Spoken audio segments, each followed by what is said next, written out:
So, with us now is the one, the only Tommy Jane Tudor. Tommy, thank you for taking time out of your busy schedule to join two goddamn gentlemen tonight. Now, as many of you watching may know by now, Tommy Tudor was my nomination for Gentleman of the Week for episode 7 of our podcast, and we satirized posts and comments of Tommy's, including ones about Tommy's mother. We made shark jokes and bestiality remarks and joked about things of a personal sexual nature that Tommy had opened up about. Last week, Tommy commented on our YouTube video of episode 7, taking issue with the content of that video, to which we responded that we are and would never claim to be anything but a comedy entertainment show, and we stand by that. But we asked Tommy to be here tonight to set the record straight, hopefully once and for all. So, Tommy, exactly like how many fingers did you get into the runaway chick? Bye. 5?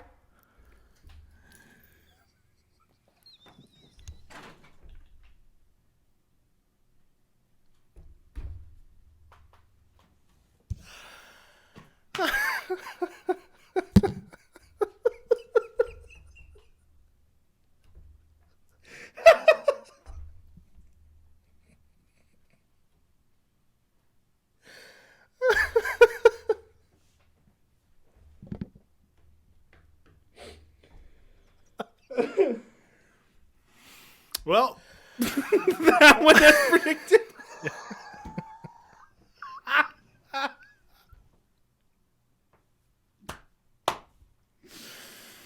All right. Well, Tommy Jane Tudor, ladies and gentlemen. yeah. What a peach. Gentlemen, welcome. Please find a seat and relax. We have a lot to discuss.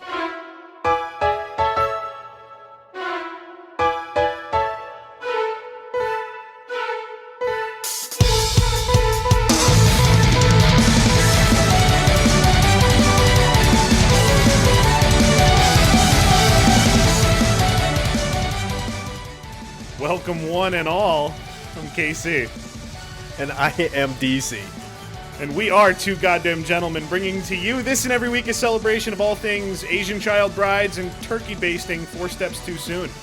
Head over to twogoddamngentlemen.com where you can find links to our Twitter, voicemail, YouTube, and Patreon, which gains you access into our live Discord during the show, including our bonus Lady of the Night and Podcasts We Beat episodes, a new one of which we did last night, and it is available as this is released. It features 2 God-fearing girls.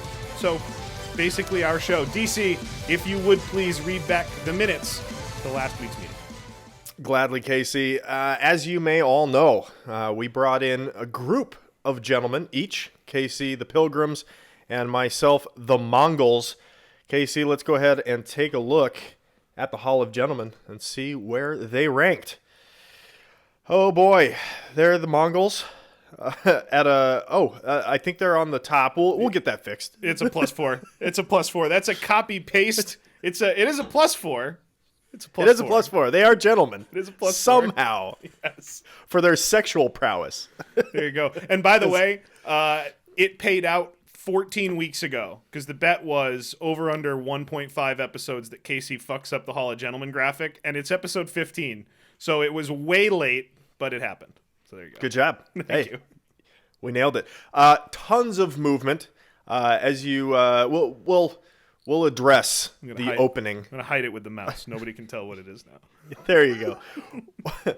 We'll address the opening a little bit later, but the podcast got a whole lot of attention, and the Hall of Gentlemen got a whole lot of movement. So as you can see, for those of you watching, Mel Gibson, still Ultimate Gentleman, but moved up to +14. Let's go. By the way, if you would please, I'd like to announce my gentleman. Please. Hurts my heart when you try to steal. Why don't you say second place then? That's fine. Why don't you say second place? I don't because really it's yours, right? I don't really want to because that's Brigham Young. It should be a -11, but in fact it's a positive. I'll continue. I do have 2 of the top 3. King Henry VIII at a +10. Porter Rockwell at a +8. Donald J. Trump was a +14 and the ultimate gentleman just 3 weeks ago. He has dropped half of those points. He's now a +7, but you wait because this isn't over. No, it's not. It's not. It's sure not. It's not over. If Georgia has anything to do with it in their tables. H. Holmes, a +5. We do have a 3-way tie. Quite the tango going on at +4. Two of my guys, John Bodkin Adams, and how about the steady climb of Jeff Wilpon, my original gentleman that wasn't you. Yeah. Brett Stevens at a +3. And Dennis Kozlowski out of the basement, not quite a gentleman. He's at the poverty line. He's even. He's 0. He's got nothing. No credit anywhere. That's really ironic because he's like in real life at the poverty line too, I think. All right, let's head below the poverty line, DC, and there we find my Pilgrims at a -2. There they are. Yep. Martin Shkreli -6, Grant McDonald -7, and John Edwards a -10, all on my side. Tied with John Edwards is Andre Chikatilo at -10. At -12, we've got Darkside Phil. Jace Connors steadily moving down at a -13. Yep. I'm Jay Station, steady at -14. Steady. Joe Biden also moving down at a -15. Not a lot of love for Sleepy Joe. And Russell Greer steadily moving down at a right. -16. Yeah, he's tied with my guy Jerry Falwell Jr. Jerry Falwell's never alone. I've found. That's He enjoys company. He really enjoys does. company. He really does. John Bola making another move south at -18. All right, let's go to the dregs. It's all your guys. 3 of them down here now. What happened? No longer second to worst, Jonathan Yaniv at -26. You could have guessed it. Tommy Tudor made a big jump, big dive down to -29. And Maddox, ever as hateable as always, but I think he's in trouble. If Tommy Tudor keeps the momentum, we're going to have an ultimate miscreant, but as it stands, Maddox is still ultimate miscreant at -36. Holy shit, KC. That'll do it for the Hall of Gentlemen. Let's talk drama. Let's talk the hot goss. What's going on with this podcast? What an unbelievable week. You discovered that, and I think you mentioned it on the show last week, that you were trying to get access into a message board that was Tommy Tudor related. Is that what we last covered? I think so. The chat can confirm, but I think last we said Tommy had found the YouTube video. He made a comment, and someone had mentioned that he was fucking pissed online, but we couldn't see anything about it. We took one of Tommy's videos from back when our episode aired, and we alleged that was probably about us, although he didn't name us by name. What followed after last week's podcast was we gained access. And I say we because everything I've been writing online, I mean everything we've been writing online, has been in the in the plural. Casey, we got a small bit of celebrity, let's just say. There's a website online called Kiwi Farms that I use for research purposes because there is just a litany of posts and things about crazy internet people. Hold on, read back episode titles. There you go. That's what read back episode titles. Yeah.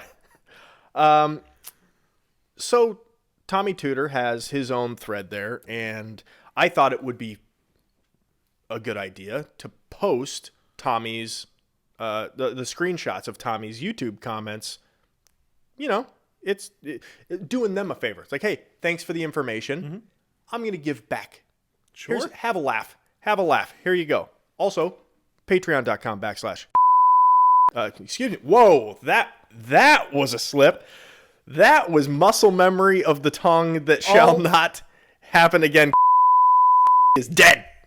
It is dead. Exist. That's not a thing that happened ever. Patreon.com. You know what? Beep that out. Beep that out in post. Beep that. You're welcome, live listeners. That's just for you. Patreon.com / 2goddamngentlemen. I posted that there, and somebody said, oh, hey, the admin of that site that you're not able to access, he opened up registration just for you. They've had it closed because they make so much fucking fun of Tommy Tudor on this website that it can't even be public. Otherwise, they'll get shut down. Especially now with Joe Biden, they're in trouble. I don't think this website's gonna last. So, You can correct me if I'm wrong, but from my vantage point, which was you sending me updates and then eventually giving me login information to go read for myself, while you had been trying to gain access, this online forum someone had already posted a link to our podcast, and an entire thread of 4 pages of shit had spawned off of this, and it was some of the funniest stuff I've ever seen. These guys are hilarious. I've been binge watching this. The Mel Gibson episode is my favorite. These guys are ripping off Kiwi Farms. Yep. All of it. It's all there. All of it. It's all there, and it's all true. So I gain access, and I show up. We show up, and yeah, that's right. And Tommy's all over it. Tommy is all over this website. So I reach out to Tommy after first declining his offer to do an interview because I said we have no interest in doing an honest interview. We have no interest in honesty at all. We're a comedy podcast. Reiterated that in the opening and followed through on that claim. He didn't listen. He did not listen. Either time. Actually, all 3 times, because the first time you started the podcast, or the interview, he didn't have his mic on. We said, "Welcome, Tommy." And just nothing, no sound. You're muted. You're muted, Tom. You dumbass. So catfish the shit out of Tommy, and could not have worked out better. And hopefully, more gentlemen will find their way to giving us more interviews in the future, because the people that we bring in are sometimes very, very stupid people. So typically stupid people, except, of course, for Joe Biden. He's all there. But we will get him on the show. That's true. That's true. Yeah, that's next. That's next for him. Or President Kamala, whichever happens first. She'll be a lady of the night. So yeah, the Tommy message board. By the way, I think now we have to leave the Tommy message board. Like we have to be. Oh yeah, we're ghosts. We got to be ghosts. Yeah, we're ghosts now. So that was a blast. And if any of those people are listening, thank you for your help, because that was it was really funny. Yes. It made for a couple of really funny nights on the internet for us just hanging around. Yes, and for those that helped with ideas of where we should go with the interview, where that interview did not go, it wasn't unappreciated. We mulled it over. We weighed the options. An hour of prep. And Tommy's just too big of an yeah. Tommy's just too big of an asshole. We could not risk him boring the shit out of everybody, just going on a crazy rant that wasn't funny, or him leaving in an unfunny way. So we had to make sure that he left knowing that we were fucking with him right off the bat. So thank you. And also, we're sorry. And I can't stress this enough. I didn't want to talk to Tommy Tudor at all. No interest at all. No. You had the biggest shit-eating grin on your face the whole time, just knowing what was coming. You hid behind your pop filter. You're like, it was great. Yeah, that was really fun. What an idiot. What a terrible, terrible person that man is. So he deserves all of it. And that's true. That can't be overlooked either. That's really important. Go listen back to the Tommy Tudor episode if you're curious as to why, because it's important. You know the type of people that get murdered in jail? The Tommy Tudor. Although he doesn't have teeth, so he does have value in jail, being alive. But anyway, Casey, those are the minutes. We also got, I guess before we head into the nominations, we also did get a request for more Dark Side Phil content. There's not, at least as far as I know, there's not much on him apart from the continuing saga of his bankruptcy case. Maybe he's looking for some publicity. Wants to come on. Yeah, maybe. Ack. We'll get him. We'll get him in, and maybe he can tell us some good Jew jokes. He's going to be really pissed that we took him out of the intro this week. Yeah, I know. He's an avid listener, I'm sure. All right, Casey. So those are just the background minutes. noise. He's got other things going on for sure. Sorry. Always. So those are the minutes. Yes, DC, you are up first for nominations tonight. Who you got? Casey, I gave it a lot of thought, and I specifically wanted to do somebody that is not on Kiwi Farms. that was my number one concern this week. And my gentleman of the week is none other than the great Rick Majerus. Rick Majerus was a great man. He is no longer. Died of, you guessed it, a heart attack. No. Yeah. The Reebok logo is resembling the Gateway to the West in St. Louis at this point. Yeah, so it's starting to stretch a little bit. That's true. And the Ute logo, untouched. It's perfect. As it always is, no matter where it exists. Sure. Yeah, I see it. Yeah, it's all good. Oh, is there more over there? There's some over here. Okay, so Rick Majerus was born February 17th, 1948. He graduated from Marquette. An avid basketball lover, tried to join the team, but just was not good enough, so he joined the coaching staff as a student assistant coach. And he was there at Marquette from 71 to 86. He was an assistant coach on the national championship winning 1977 team. And actually, Coach Doc Rivers was the one who gave Doc Rivers his nickname Doc. Not a lot of people know that. Yeah.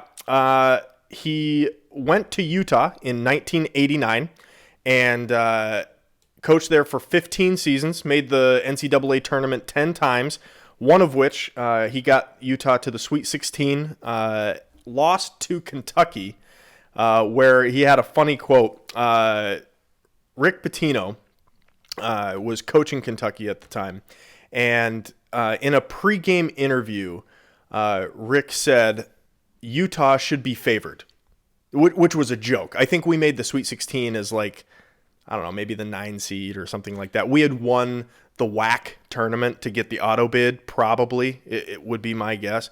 And I'm guessing there's not a lot of years that you have to justify Utah not being favored against Kentucky. I think you're okay. Yeah, I think you're very right about that. And so he said in response to that quote, if Rick and I were in a sumo contest, I think I'd have him, but on the basketball court, we're in trouble. This is a funny quote. That's a good quote. I like that. In 1998, Utah made it to the national championship game to face, once again, Rick Pitino and the Kentucky Wildcats. Utah was up by 10 at halftime. They were up by, I think, 12 with 6 minutes left, something like that. Uh-oh. And you may have guessed it. They're not champions. They were not champions. And Rick Majerus was quoted again about Kentucky saying this time, when I die, they might as well bury me at the finish line at Churchill Downs so they can run over me again. Fantastic fucking quote. I love that guy. Oh, that's funny. He looks like Vern Lundquist, by the way. Yes. Well, I know him from golf, but I guess he does SEC too, right? Yeah, it's a lot like Vern. Does look a lot like Vern. Rick was quirky. We'll say that. He, as part of his coaching contract, I don't know if he demanded or just worked it into his deal. They paid for his living accommodations, which isn't weird for a coach, like, yeah, I pay for my housing and all that. Like, it comes with it, It's mostly abstract most of the time. It's like, yeah, well, we'll pay you a huge salary. You're going to use a lot of that for your housing. Sure. Rick Majerus lived out of a hotel room exclusively because he loved having the fresh towels, turned down service, and a mint on his pillow. And he was baller, dude. I love this. It's baller. He said, "There's clean towels, my bed is turned down every night, and there's a mint on my pillow, no matter what psychological or emotional crisis the maid is going through." So that's a dig at wives everywhere. Oh, man. This is one of my favorite gentlemen that you've brought. I love this guy. KC, I'm glad you said that because he's a lot like you. He also hated the deaf. He had a player. Go back to the podcast, which shall not be named, which was beeped, if you can find it, and get that joke. He had a center on the team named Lance Allred, who had like 70 to 80% hearing loss. He said about this kid that he was a disgrace to cripples who had weaseled his way through life using his poor hearing as an excuse. So, do you know why they called him Lance Allred? The audiobooks weren't helping. Yeah.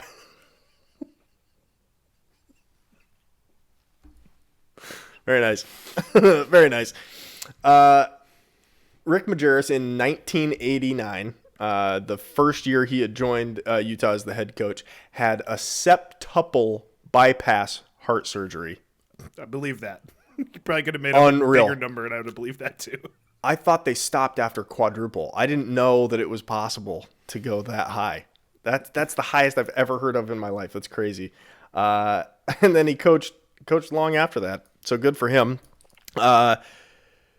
He, in addition to shitting on his deaf players, he also liked to emasculate players when they were playing poorly. He called them cunts all the time. It was his favorite word, to just yell, "You guys are a bunch of cunts." But he took it maybe a little bit too far. During a game in 1999, Majerus gathered his team around him during a timeout and zeroed in on a struggling center, which is maybe his favorite people to poke at. But he said, "You've got none of these," Majerus growled, and then reached over and lightly backhanded Altoff's groin. "You've got no nuts." Can you imagine a coach nowadays backhanding a center's ball sack? He's like, "Got none of these." He was a master recruiter. The first time Utah was recruiting me, and after the game I went down to the Utes locker room, says Jeff Johnson, who signed with Utah in 1996. I'm shocked he signed after what story follows. His hair's everywhere, and his sweater's off, and he's just drenched, and he's eating a whole pizza in front of me, and he's like, "You want any?" I grab a piece, and then he starts undressing and gets in the shower and is still talking to me. It is funny. It was funny. It was weird. How many grown, fat, naked men do you see when you're a high school kid? Not enough, I found. How many did you see? 7. 4. You beat me. You got me. Another player remembers Majerus calling him up to his hotel room on various occasions, and he'd answer the door in his towel. I'd come in, and the towel would fall off, and it was like nothing had happened. He'd just be standing there, buck naked.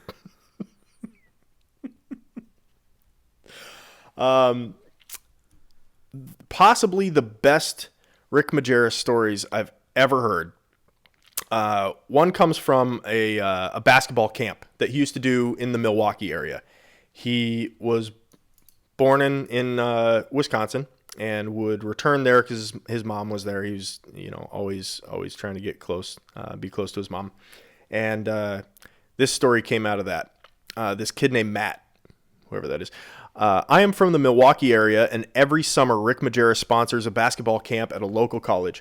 The one I attended was for middle school age kids. I was excited to go because I heard it was a good camp with a lot of good players, and I thought it would be cool to have a famous D1 coach leading the camp. So I was pretty disappointed when Majerus was nowhere to be seen for the first 3 days of a 5-day camp. All the while, I hear the other campers talking about how he likes to sit on kids. This confused me, but I didn't really think much of it. So on the fourth day of camp, he shows up about an hour into camp. It looks like he had just got done working out because his whole crotch and inner thigh region was covered in sweat. I've never been one to notice a man's crotch and inner thigh region. Sure. Yeah, okay. But he was, yeah, no one believes you. But he was just so fat and his shorts were so short and sweaty. It was crazy. So he talks for a while about Keith Van Horn or something, and then it's time for him to watch us do drills. Utah great, Keith Van Horn, if you didn't know. The first one we do is this defensive slide drill. Majerus likes you to get low on your defensive slides. He just keeps yelling at kids to stay low. So I did as I was told, but a couple other kids did not. He walks up to them and pushes them down towards the ground until he can literally straddle them and sit on their back, and he sits on them for a good amount of time. All the while, I'm sure his crotch sweat was not keeping to itself. He came back Friday just as sweaty, and he sat on more kids. All in all, the camp sucked, and the only thing I took away from it was that I was happy I did not feel Rick Majerus' cool taint sweat on the nape of my neck. I guess it could have been worse. It was nothing like sexual or anything like that, and he didn't crush anyone, which he easily could have. It was just so fucking nasty. But Casey, middle schoolers. Quite possibly, oh my the God. funniest Rick Majerus story is the following. Rick Majerus was an asshole, not only to his players and not only to the bench players. He would shit on the All-Stars just like the All-Americans, just like he would the bench. He did not care. But worst of all was the managers, the student managers who were volunteers who give water bottles punching and bags. Towels. Just punching bags, dude. So a couple guys are playing pickup basketball. One of them happened to play for Rick Majerus, and this story comes from him. Rick was always a jerk to the managers. Every season he went out of his way to never learn their names. They were only referred to as manager. One day, Rick was drawing up a play in our team room about 2 hours before tip-off. Things were going well, considering he was fully dressed and we hadn't been referred to as cunts yet. He hadn't sat on anyone. From the whiteboard, he started yelling, "Manager! Manager! Bring a towel over here!" Not knowing what to expect, we sat back eagerly, awaiting his next move. What happened next still haunts me to this day. Rick Majerus took the towel, pulled his pants down, and quickly took a dump into the towel, which he was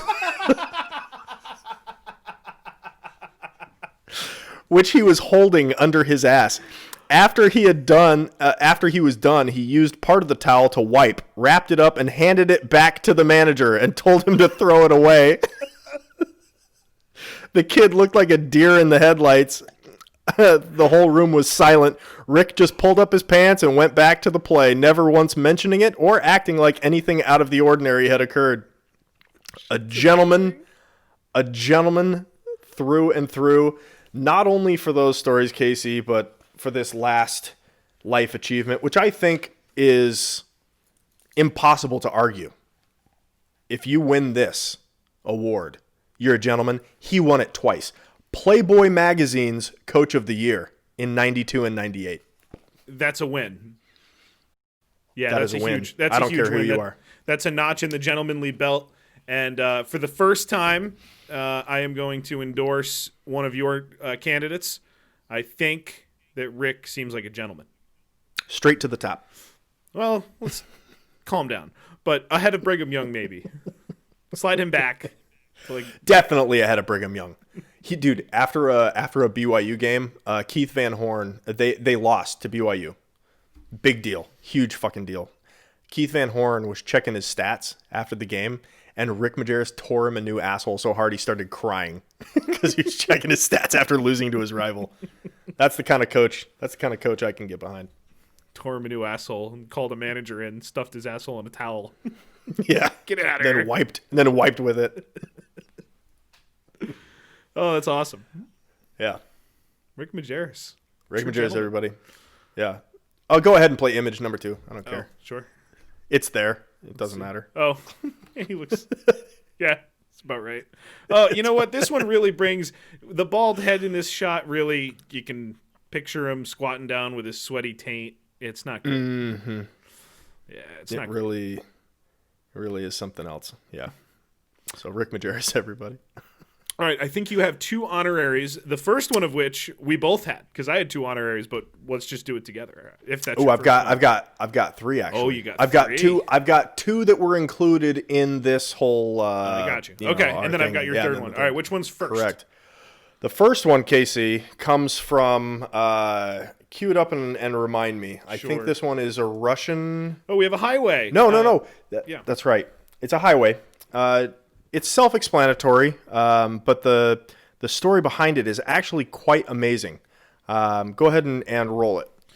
All right. Oh, airplane. Is he going to get him with the wing? Airplane lands on the highway. Got Emergency him with the wing. landing. Emergency landing on the highway. Must have been Shaq's. It looked like he nailed that, too. Like the car did like a light spin. Mm-hmm. That was a good job. Yeah, very nice. It was a good job. Very Gentlemanly move. All right, now comes the gentleman that we agreed upon without even knowing it. This guy's amazing. This guy's the best. Out of Denver, Colorado, weatherman, whatever his name is. David Watson's been monitoring traffic, but first we go to Ryan Marshall, who's out monitoring the snowfall. Ryan, what's it look like out there?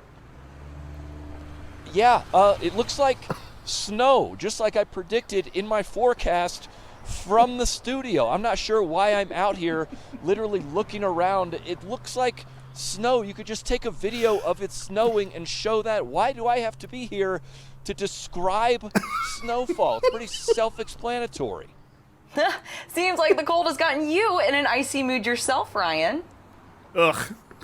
Okay, you know what, Shannon? I am in an icy mood, okay? Nice pun, by the way. All right, I was just standing out here for 20 minutes waiting for you guys to throw to me, and I was just, doing some thinking. I spent $120,000 on a degree and 4 years in college to come out here and look around and describe what I see. I literally learned that in kindergarten. I Spy. It makes zero sense. Also, you know what else I was thinking while we're at it? When it's like a nice day or sunny, you never send me out to the lake or to the pool for a live shot, but when there's a hurricane or snowing or a blizzard or a flood, send me out there. I'll cover it perfect. I guess you have a point there, Ryan. We're looking at these reports, and the forecast doesn't look good. She seems staged. Yeah, apparently this is John Christ. I don't know who that is. I don't know an who that is actor. either. This is great. Oh, I don't he's know awesome. either. Either way, he's a gentleman. Gentleman nonetheless. Gentleman nonetheless. Well, and you know what? I never saw this gentleman before. This was DC's honorary, just for the record. God damn it. Still counts. No idea who that was. All right, let me get your third one pulled up here. Yeah, because the first time through, when she said the weather's got you a little icy, it's like, come on, that's no way. Yeah, you know what, Shannon.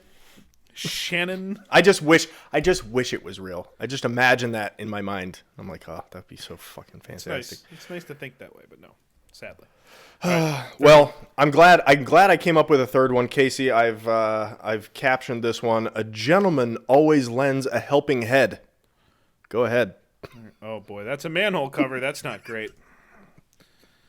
Oh, it's open. There's a car coming. His head pops out and gets knocked right back down into the hole. Oh, yeah. The gate closes. And, of course, it's Chinese writing. Of course.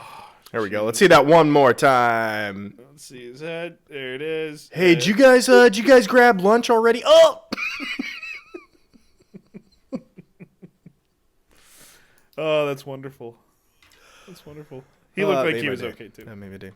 Not he that went to that's the hospital, got bandages, and then I think he went home. I was going to say, not that that's a prerequisite for being featured on the show. That doesn't matter at all.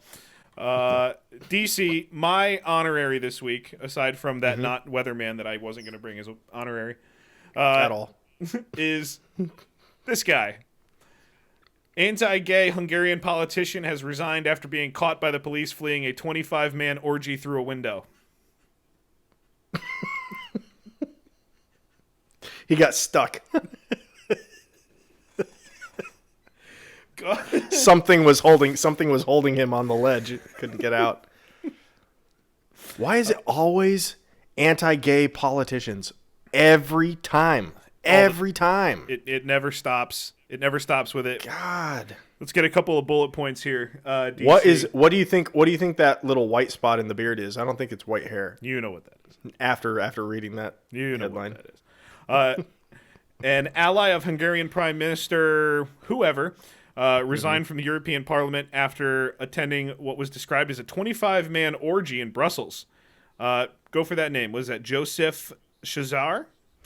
Let me see. Yep. Okay, quit as an MEP on Sunday and later said he was present at a private party. The police found him and 24 other naked men gathering.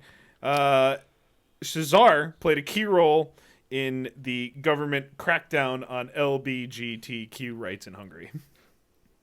Well, you got to cover your tracks. That's right. You gotta. There's no justifying that. Like, you get busted with 24 naked men. Why would you have to justify it? Yeah.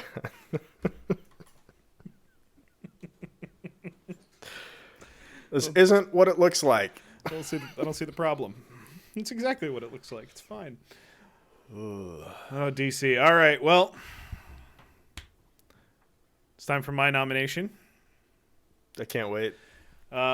If you're watching the video show either live with us in the Discord now or on YouTube or on the Patreon for that first week, you can see that here I am inside the beautiful $1 Million facility at Team Foxcatcher, as my gentlemanly nomination this week is Mr. John du Pont.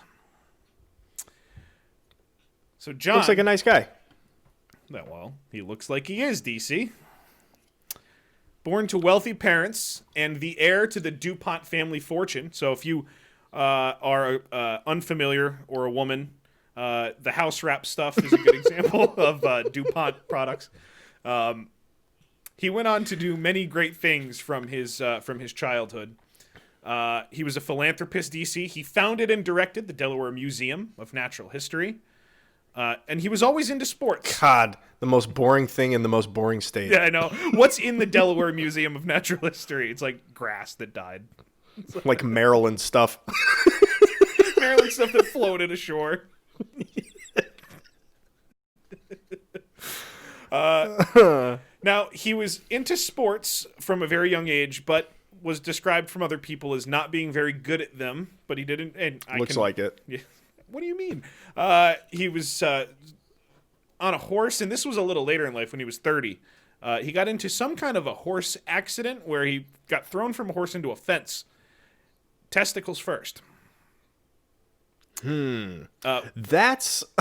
Okay, hold on. Mm-hmm. I'm trying to imagine testicles first in any situation. It would have to be hanging under your ass and your like feet up and flying ass first with your balls hanging down. It's the only situation where you could be testicles first. Either that or the horse stopped so suddenly that he did a full front flip off the front of the horse and flew balls first into a post. That's the only it's the only way I can, like, was it Antonio Brown into the goal post? Just nuts. Right. Just nuts first. That's what you got to go Nuts for. first. That caused tremendous injury, and the reports are that eventually infection and removal of said testicles for poor John. But he's a gentleman. He overcomes these things in life. He did a lot. He became fascinated with wrestling, the pentathlon, and swimming. He became a major donor to the USA wrestling team. He was a certified ornithologist, discovering more than 24 different species of birds. He got married. He got married when he was 45 years old to Gail Wank. The problem was that 6 months in, he pulled a gun on her and tried to push her into a fireplace. So she didn't That's stay. not a problem. Who hasn't done that? That's Who hasn't true. done that? Come on, Gail. Yeah, relax. He was a stamp collector, and while you might think it's crazy that he spent $955,000 on one stamp, that eventually resold for $14 million. Goddamn gentleman. Jesus Christ. Who was on it? Hitler? And Jesus. That's crazy. It was the rare And Jesus. Hitler Jesus stamp. You never see it. Yeah, the episode 50 That's right. stamp. The episode. Stay tuned. He's actually considered to be the father of the modern triathlon. With the not that he That's did the only thing he's the father of. Not that he won one, but he had a good idea, right? So again, doing things that affects all of us in a positive way. Goddamn gentleman. The arena at Villanova was named after him. I don't think it's the arena they're still in, but it was the John du Pont Arena. Thanks to contributions that he made, he built a trauma center in his town it's either Delaware or southeastern Pennsylvania. I can't tell. Strictly testicle trauma. Yes. If your testicles are injured badly, you go to that place. How are your testicles? They're fine. Get out. How are your testicles? I don't have any. Get out. Yeah, it's the only place where the "what does your pain look like" chart is all the sad face. It's just, I got tapped slightly in the balls. How's your pain? It's just as bad. It doesn't matter, ladies. It's just as bad. It's not a spectrum of pain. It's just 0 to 100. So John decides that he's going to open his own wrestling school at Foxcatcher Farms, which is a gigantic property owned by the family. Massive land, a couple hundred acres at least, a bunch of different houses on the property all over the place, right? So lots of people can live in this place. And this wrestling place that he was going to start is called Team Foxcatcher. Okay. Now, at the time, in the 80s, the U.S. was struggling in wrestling, especially to compete against the Soviets, because the Soviets, it was a program, right? So they were paying their wrestlers, and they would stay and wrestle for a long time. And in the U.S., kids would get out of college, and they couldn't afford to wrestle because it wasn't a job. So Russians wrestle fucking bears. That's they're scary. That's seriously what they do. Yeah. They're just different kind of white people, as Joe Rogan would say. It's the most accurate thing he's ever said. Yeah, they're scary people, and they're really good at it. So the U.S. was struggling mightily, and now with John coming into the picture, now there's an opportunity because John is going to start paying salaries, offer housing on top of the stipend and sponsorship that he was giving to USA Wrestling. Okay. So all of the sudden, USA Wrestling is now maybe on the rise. So DC, let's get a quick look into John and wrestling, but also a life tip that all of us can use. Okay. You're doing a good job. You're coming across very well. If I try too hard to do something, I foul it up. Well, that's different. It's like a person when they wrestle. If they try to do something right, they'll foul up the move. If they do it instinctively, they'll get it right and score on their opponent, much to your surprise. So you get stuff like that from me, just off the cuff, that you can use and things like that. But I just did get that off. That's right. I know that. That's why I continued on. That's right. I know that. I'm very quick that way. I can do that. If you just let me, if I ramble on, you get all sorts of stuff. This guy's fucking weird. Yeah. This is unedited, by the way. This is just him thinking for a while. And then they cut away from it. He's got a weird eagle. He's got golden eagle behind him. Oh, his nickname is Eagle. Yeah, all the wrestlers called him Eagle. Good pickup on that one. They had to. They had to. Now, DC, you say awkward. I say camera friendly. Welcome to really? Foxcatcher Farms. His hair. Oh, hello. I didn't see you there. So don't mind my jumpsuit. so he's trying to recruit wrestlers and athletes, right? Because they got the swimming program and all kinds of stuff going on. So yeah. He's trying Just to go to Iowa. You'll find them. He's trying to get all these wrestlers to come here, and he's going to reach out to Dave Schultz. Dave Schultz, a national, world, and Olympic gold medal champion wrestler in his 30s at the time. Dave decides, okay, you know what, I'm going to go there, and this brings a flock of talented people to Foxcatcher Farms. And now all of a sudden they start winning, they start doing really well, and Dave is a very likable guy. He's the most likable guy there, which is kind of a problem. And things start to get a little weird around the farm. One day, our gentleman, John, crashes his car into the pond on site there. So, that happens. Right? Not a big deal. Gets a new car, and then him and a guy get in that car the next day, and he crashed into the pond again. That seems, very weird. Yeah, it's a little weird. The mood around him at this point was starting to be described as kind of walking around on pins and needles, right? You don't want to be around him too much because things could get weird.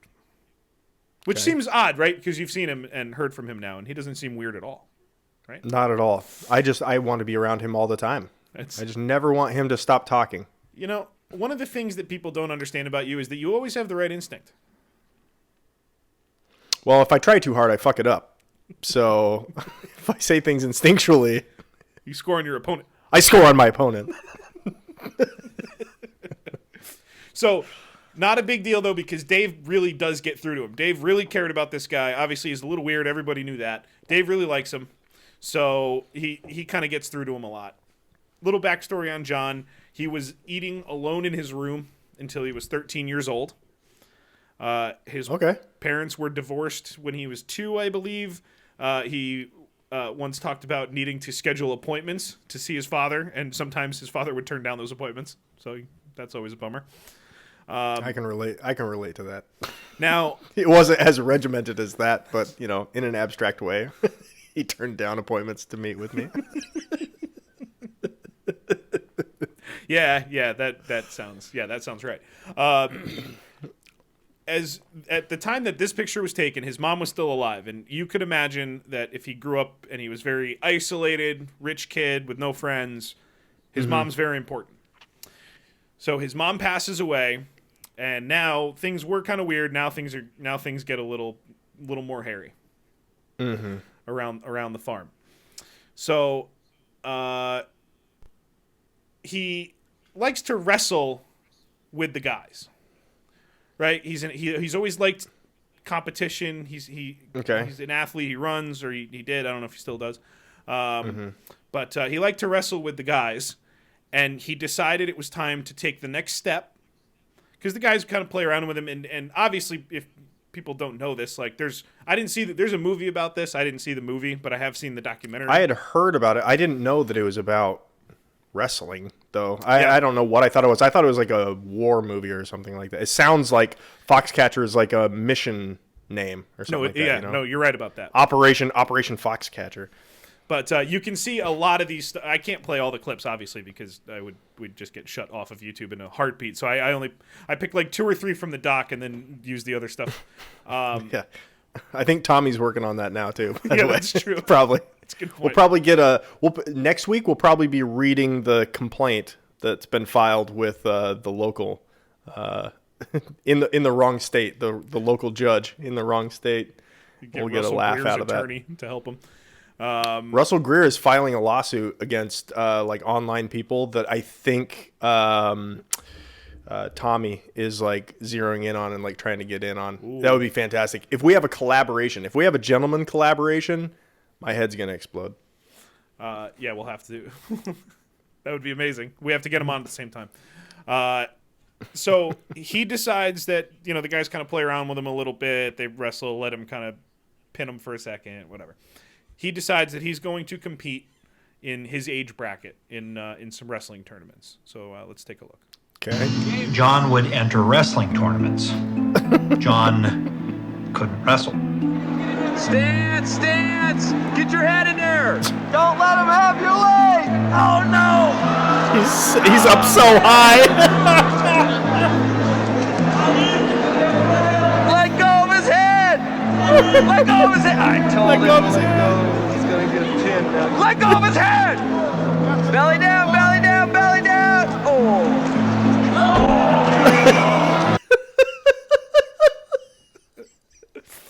So that was valiant effort for those of you who couldn't see. Oh my God! It looked like the Scarecrow from Wizard of Oz was wrestling,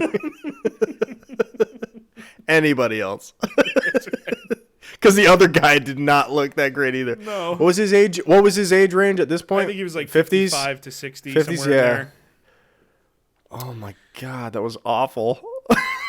So this is stuff, if I was going to recommend you guys look at anything on your own, it would be the footage of his Masters tournament, which was a wrestling event that he created and sponsored and ran and won. Oh, weird. Yes, isn't that odd? The matches are, some people call them questionable. I call them testament Heroic. to perseverance. Yeah. I call Did them... his opponent outweigh him by 100 pounds too?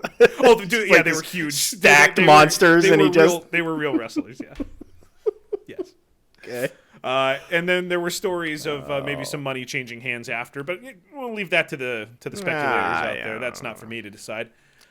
He was a big fan of hunting his whole life, but at this point it got a little weird because he started kind of like hunting the deer out of his car window, like in the driveway. Like he would just drive in, start shooting the gun, which again, kind of not great because of the houses and all the kids and people running around, but that's, nobody got hit.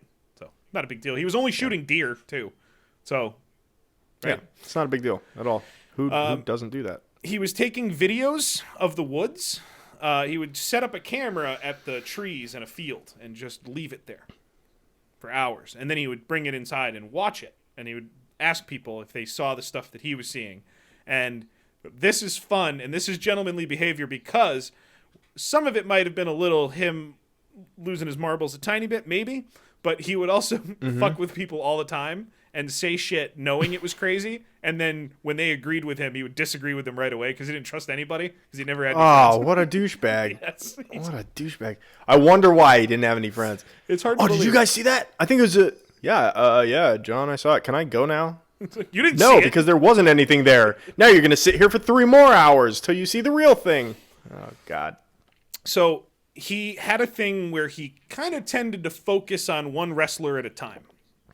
Like not as in terms of coaching, but like his favorite guy that was at the that was at the farm. And there was a guy named Dan Shade who was his favorite, and then Dave Schultz. And then he brought in a Bulgarian wrestler named Valentin, who was super talented. And that was his new favorite guy. And Valentin was best friends with Dave Schultz. Okay. So they got along. Their families basically lived together. They were inseparable. And John, a measured and calm person, understood their relationship and had no problems. Okay. That sounds right. Yep. That's what happened. He started to get a little bit paranoid. He was bringing in teams of workers to investigate things that he thought were happening, like the secret tunnels that he believed Dave had put to go into the basement of the house so he could fuck with them inside the house, and the people in the walls that he was hearing. So he was getting those things. He also believed that Dave had a weather machine that he could control the weather with. I'm not sure what he used it for. Yeah. The Halo, what is it? Harp or Halo or whatever they have up in, yeah, that's real. Oh, that's and Dave Schultz invented it. I didn't know that. Correct. He got his own security detail, and he decided that he hates the color black. That's never.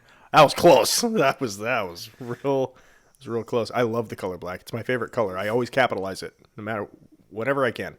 So he told everybody around, no more T-shirts that are black, houses, cars, wrestlers, nothing else. Oh man, it went there. It certainly went did. there. Including a couple of world champions that were training there at the time. And at that point, this is kind of where, and this happens with everything, right? It's the look in the mirror moment versus the look in my pocket moment that everyone in USA Wrestling did when they went, well, that's not our problem. Yeah. Yeah, the IOA, right? Or the International Olympic Association, is that right? It's, the IOC. fucking scum, the most scum, IOC, thank you. Biggest scumbags in the fucking world. It's just trickle down. Yeah. That's pretty true. He became nocturnal. There were cocaine. Ironic. There were cocaine questions. He thought he was seeing bugs everywhere, including under his skin, so that's never fun. Sounds like a meth problem. That could be too. He then started carrying a pistol, which is exactly what you want after all that stuff. Right? You got to shoot the bugs. That's true. Protect everyone else from the bugs. That's exactly right. What a hero. At I like this this guy. At this point, there was a solar system theory floating around Foxcatcher Farms. And the solar system theory was the big house in the middle is the sun, and do not go too close to it because that's bad. Okay. That became the new theory, which didn't prove to be true at all. John's lawyers then show up. Remember Dan Shade? He was like one of the favorite guys early on. John's lawyers show up to his house on the property out of nowhere and say, listen, it's time to move out.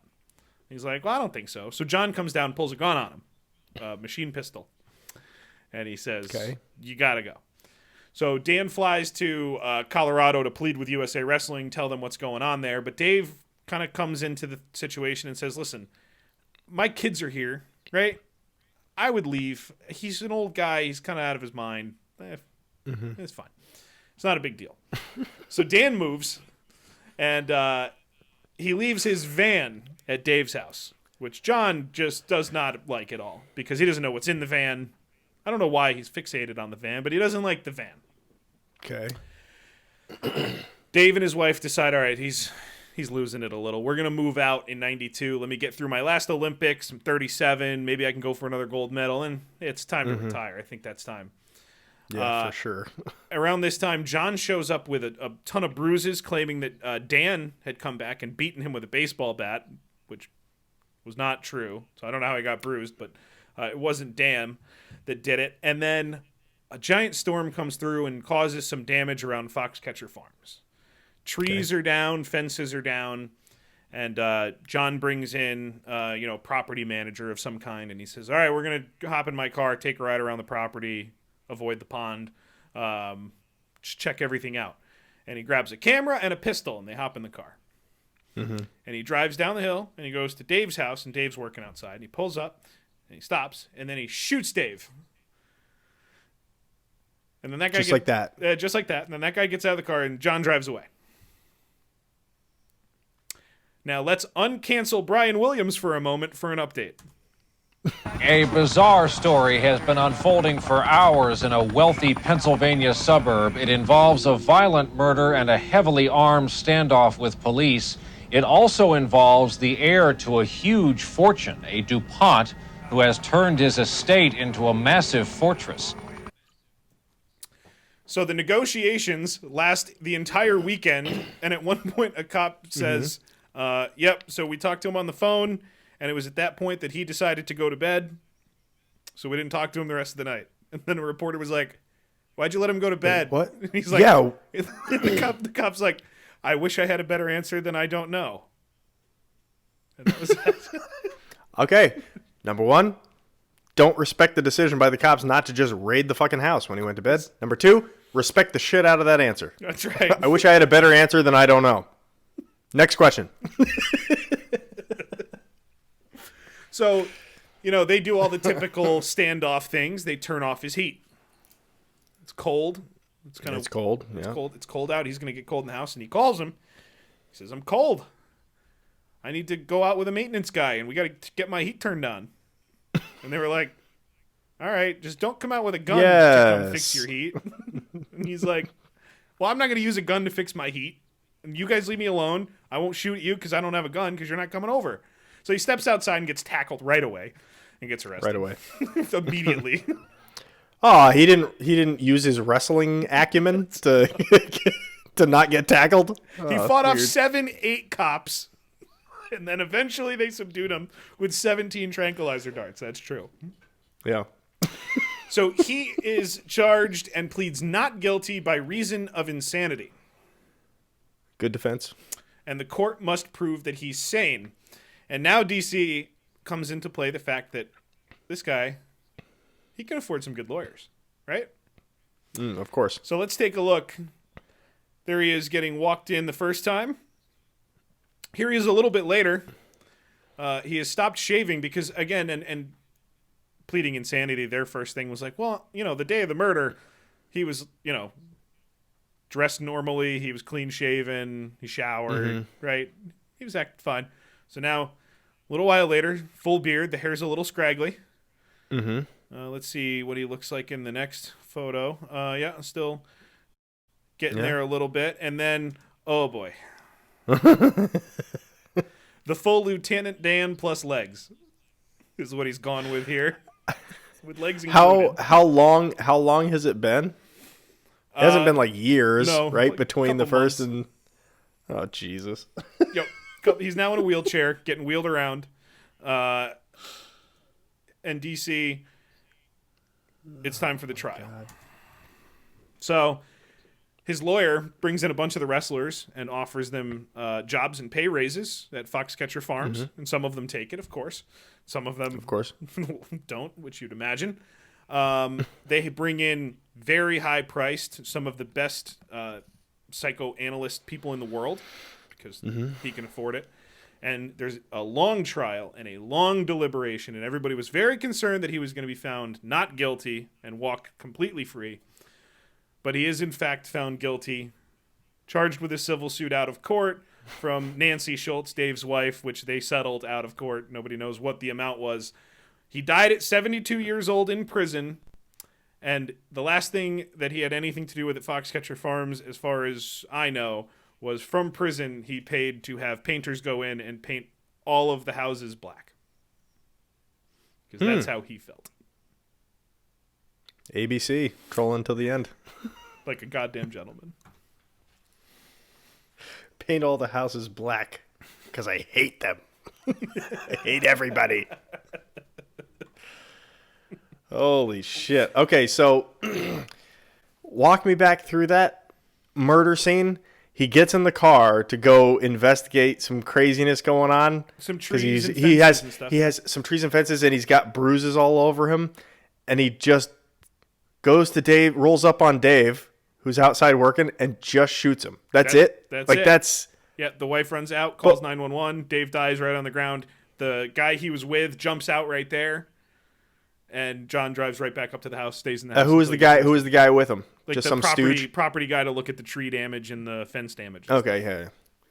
Oh my lord! An act of God, done by Dave. Well, holy shit! Stop fucking man. with the weather. What a gentleman! Yeah. I can't imagine he's not in the positives next week. Oh. How could Rick ever stand a chance? We'll see where his white privilege gets him. Well, there are the nominations plus a couple honoraries and whoever John Christ is. DC, hopefully there's well, actually, you know what? Hopefully not. Hopefully no more Tommy Tudor updates. Hopefully that's just it. Goodbye, Tommy. It's been fun. Yeah, hopefully he dies. I don't care. I hope he gets in a car accident, runs into Darkside Phil and all my other guys who are still alive. Oh, just a giant pile up. Yeah. Beautiful. All right, tell everybody where they can find everything. Please go to www.twogoddamngentlemen.com where you can find links to the Patreon, the voicemail. You can vote on our gentlemen and see your effect on the Hall of Gentlemen. KC, we've done it all. I already have my gentleman in mind for next week, and I'm actually going to be out of town next week. So for those of you watching live, we may have a little alteration in the date and time. Maybe we'll have to do a Saturday show, but it won't affect anybody who's waiting until Sunday for the release. That's right. The search for the ultimate gentleman continues. Wolves aren't gay, USA. Wolves aren't gay, USA. We're going to bed. So there you go. Isn't that a great story, ladies and gentlemen? Meeting adjourned.